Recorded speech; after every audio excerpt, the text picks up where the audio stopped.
Ya ini kemacetan yang masih terjadi di jalur lintas provinsi di Banda Aceh Medan, tepatnya di Kecamatan Santalura Arun, Kabupaten Aceh Utara. Jadi antrian kendaraan masih tertahan di sini.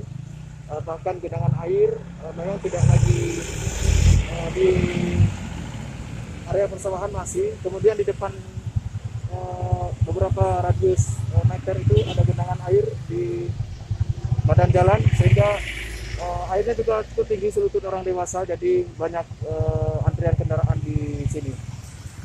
Nah sekarang ini juga mungkin di belakang saya ini ada mobil angkutan penumpang ya, high ace jurusan Bok Sumawe juga Langsa ya, ke arah timur. Jadi ini si abang sopir tadi menceritakan itu sudah dari jam 3 malam di tertahan di jalan ini di Kecamatan Santalura Arun.